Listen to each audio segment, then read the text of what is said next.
This past week, Fisker announced a new electric vehicle called the Fisker Ocean at CES 2020. Now, the base model supposedly has a price tag of $37,500, and they did a reveal, and I want to go ahead and show you a 2-minute kind of clip of the highlights from the Fisker Ocean reveal. So here it is.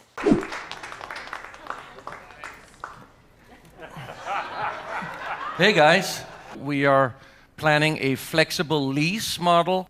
We have launched our Fisker app. We are looking at taking out every single middleman that stands between us shipping a vehicle and you receiving it. We want to do everything digital, as little brick and mortar. We have secured enough production capacity for 1 million vehicles over the first 5 years of production. We are going to release this vehicle in 2022. We'll start production end of 21. It's a vehicle that's engineered for global markets. We will launch it globally. We start with the US, and then shortly after Europe, and then eventually China. You don't ever need to get under the hood of this car, and you wouldn't need that anyway, because we actually, with our flexible lease, take care of all service, all maintenance on this car. We pick up the car, take it to maintenance when it's needed. We are aiming to have extremely high output version, which will go 0 to 60 in 2.9 seconds. In this vehicle, we have an abundance of recycled materials. We have kept the entire structure of this vehicle, but you're able to open all the windows to kind of give this open air feeling, including the roof. On the roof, we are going to offer, on the top version, a full-length solar roof. It'll give you about 1,000 miles free, zero emission a year. We have a very large screen in the center, which is kind of where everything is going, because everything is going digital and we want to be able to use touch screens. So we create an extension of this bend screen at the bottom, 5 buttons which are haptic, you can actually feel, and there's a small haptic feel when you move them, and it's the 5 buttons that we think you use most through our research. We will be able to, here in the US, sell this vehicle starting at $29,999. If you want to watch the full Fisker Ocean reveal, I'm going to go ahead and add the link in the video description below. So does Fisker Ocean have a chance against Tesla? Like, what is their future? So I think there are 3 main problems or challenges that Fisker faces. The first is an attention problem. The hardest thing to do is actually to get people to care about your company or your product. And so that's the biggest challenge that Fisker has ahead of itself. Basically, they need to somehow get people to stop thinking or caring about Tesla and what they're doing, and in a way get them excited about what Fisker is doing. Usually what you need is you need a beachhead. You need to get into a market niche, and you need to convince a certain group of people that your product is so superior and substantially better than anything else out there for them. They get so excited for the product that you get your first innovator, kind of first adopters of your product. And those first adopters get so interested, and then they start spreading the word, and your product might have a chance. But here's the problem. Tesla is already pushing the envelope and being so innovative with superchargers, with battery packs, battery cells, lowering their costs, with performance upgrades, with software, with autonomous driving, etc. It's like, what attention left is there for a car company like Fisker?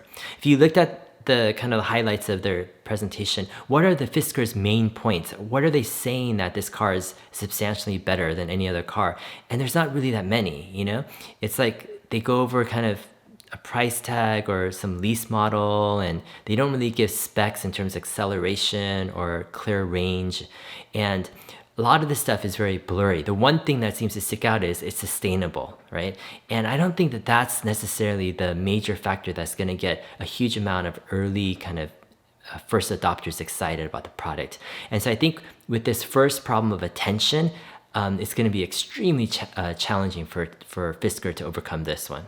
Now, the second challenge that Fisker faces is that Tesla is just moving too fast. See, the pace of innovation that Tesla is going through is just mind-blowing. They're already pushing these software updates to add all these features to improve autopilot. They're pushing the envelope with autonomous driving. Tesla is doing so many things in so many ways. They're pushing the envelope with battery technology, with battery cell costs, with motors, with acceleration, with just manufacturing processes.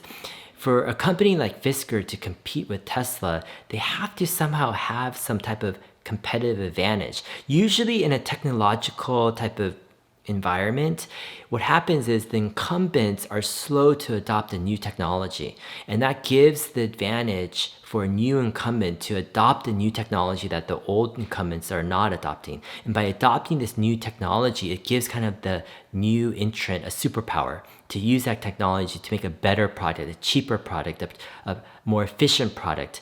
And that usually is how disruption works. In the case of Fisker, when you have a market participant like Tesla who is already taking advantage of technology in a blistering pace, what room is there for Fisker to find an advantage? I find it extremely difficult to imagine how Fisker is going to somehow make a better car or a better entire experience than what Tesla can provide. And this is a huge problem because if they're not able to be significantly better than Tesla, I don't know if they have much chance because it's extremely hard to get a new product out in any market. You need to be better than what's out there. The third major problem that Fisker needs to address and will face is a safety problem.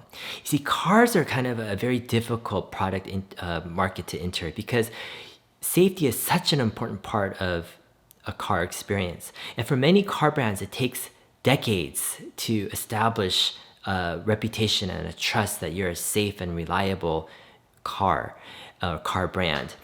For Tesla, I believe they've done it extremely quickly, and it's been remarkable and very fortunate the safety kind of reputation that Tesla has accrued. For Tesla, that's been their number one kind of focus in designing a car is safety, and I think it's proved very wise to do so. For Fisker, the problem is that in order for them to build up a brand and a trust and relationship and basically history of safety in their cars, it's going to take an extremely long amount of time. It's going to take many years, 5 or 10 years to build that up. But by that time, how far ahead will Tesla be? And that's the problem. Fisker needs right now momentum. They need a way to catch kind of a niche and to build a growing audience, and they need a way to kind of have some type of competitive advantage against Tesla in certain ways. But when it takes 5 or 10 years for them to build up, a reputation of safety, that's something that hampers and hinders their momentum in the current moment. And I think this is going to be challenging. And I think for any kind of new electric car or new car company that comes in the market, that's the question. How are they going to get enough momentum to really build a substantial and sustainable car company when they have to kind of establish this trust of safety and reliability in their cars, which takes time. Anyways, in summary, I really wish Fisker and their company and the Fisker Ocean well. I think any company that's trying to innovate and create sustainable transport and make the world better, should be commended. So I really want them to succeed. Personally, I just see the challenges ahead as being almost insurmountable. I mean, perhaps there's some way with creativity, maybe with extra funding, maybe Fisker gets bought out by Apple or Google or another tech company that really wants to get into the car business or the autonomous driving business. Maybe there's other things that I'm not thinking about.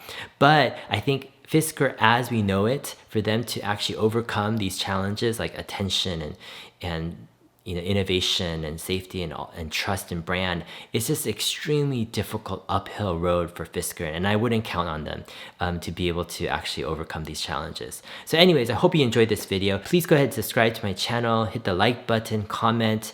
I also want to encourage you to post my videos on Reddit, on Facebook groups, on forums, email to people. Let's get the word out. We're building an investment community that really looks deeply into things, looks at things objectively from different angles, and this will give us kind of the edge up to really find those big opportunities to invest and to bring return to our capital.